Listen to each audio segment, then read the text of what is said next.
afternoon. My name is Alejandra, and I will talk about music and science. Well, I chose this topic first because I love music.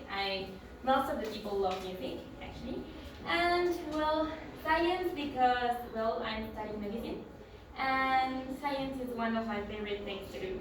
So let's start. So let's see what you think of. Well, I wanted this presentation to look too hard for you because I know sometimes it's a little bit difficult to understand some terms. So I decided to put some definitions, just that at the end we mix these definitions. First, I'm going to start with what is music. Well, music is a pattern of sounds that came from instruments, voices, or components, and well, nowadays we are just looking for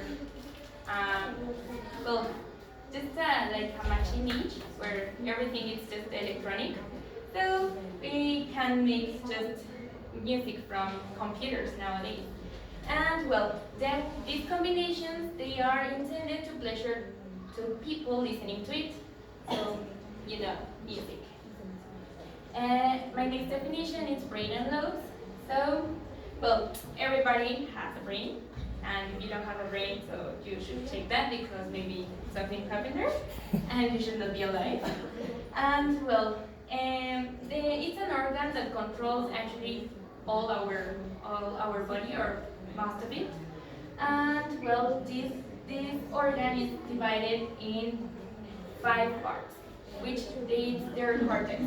And well, they are called frontal lobe, parietal lobe, temporal lobe, and occipital lobe. They are here, parietal, temporal, and occipital. And well, if you take out these 2 lobes, you can see the ishra, which is not known for a lot of people, but actually is part of our cortex.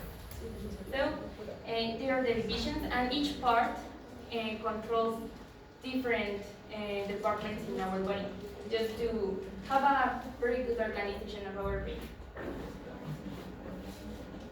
Just one more. And well, neuropsychology. Neuropsychology is the way, it's a science that studies the way our body express in a biological way, and then how it's referred in our behavior. So if something's happening in your brain, like moving an arm or just walking or something like that, well, it's referring to a kind of behavior that people look at you and they say, oh my god, that guy is happy, or oh, she's sad. So that's like that relation between the biological way and our psychological way.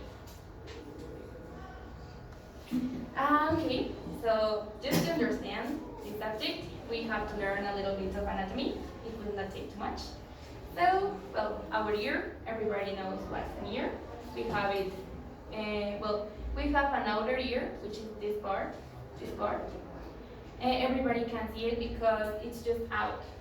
But we have 2 more parts, which are the middle ear, that is divided in the membrane of our ear, and the cochlea, and finally the inner ear. The inner ear is what is divided between our cochlea and inside our nerves. Just to know that, something easy. But how does it function? Well, not a lot of people know how sounds enter to our brain. We just know that it enters and that's all. But today we are going to learn a little bit more. When we listen to a voice or a trumpet, or maybe we listen to something that it crashed, it transmits some vibrations. These vibrations enter from here, from the outer ear, and they arrive to our conduct, and they start to crash in our membrane. Our membrane is just like a little part of our tissue, and well, this membrane, it's going to crash between our bones. It starts to make this. Imagine, this is our bone, and it starts to make this, just to amplify the sound and the vibration. So it's going to pass between the malleus, incus, and stapes. These are our 3 little bones. Actually, they are the smallest bones we have in our body. So they pass, the sound pass there in the vibration, and finally they enter to our cochlea, that it looks like a snail. So inside our cochlea, it's a little liquid that starts to move and make waves. These waves are transmitted in cells, and the cells reorganize that to make transmitters, are electric transmitters. So now it can pass to our nerve. Okay, that's how it functions, just moving. When you hear something happening now that you're hearing my voice.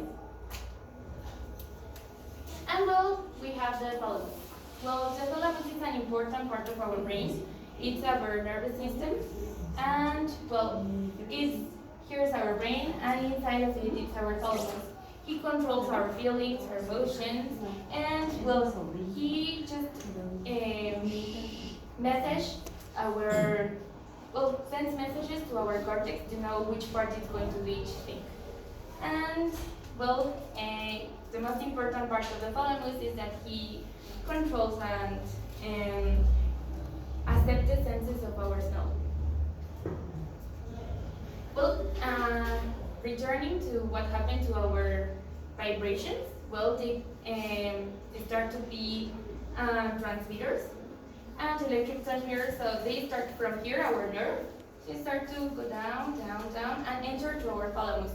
So our thalamus just receives that transmitters, and it starts to look what they are. So here, when they are languages, if it's something like a vowel or a word, our thalamus just know that it's a word, so it will send it to our cortex just to have a translation of that word and know what is it, so you can understand what the people is saying. Okay. And well, knowing all of this, we are going to mix them just to know what happened now. Well, our thalamus just starts to send transmissions to our cortex, and specifically for music, they enter to the insula and to the frontal cortex. Our insula controls our emotions. It's just specifically for our emotions. So when you're sad, when you're happy, when you are nervous, actually it's just for the insula. And well, our frontal lobe controls most of our body, and especially our behavior. So it starts with the function of try to solve problems. Our frontal lobe solves problems. So when something's happening, your frontal lobe starts to look for a result that could help you. Another is that it's a part of the spontaneous behavior. So when you have an idea and it's just like a click, it's part of your frontal cortex, and it is also in charge of the judgment to know if you're doing something good or you're doing something bad. So he tries to judge which thing you are making. Our memory, which is important for music, because sometimes we listen to a type of music and then you remember someone. You remember your grandmother, your father, your girlfriend, your ex-girlfriend. Actually, you remember everything when you're listening to music, just according in which type of music you're listening to it. And well, it is part of our impulse control.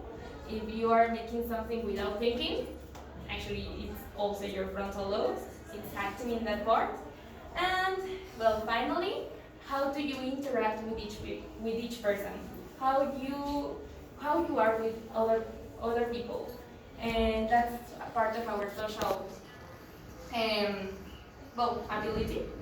And well, our sexual behavior. So as can you see, it's our frontal lobe is just in charge of most of our behavior and how do we interact with other people. And well, knowing this process is just biological because at first it doesn't have a lot of sense. And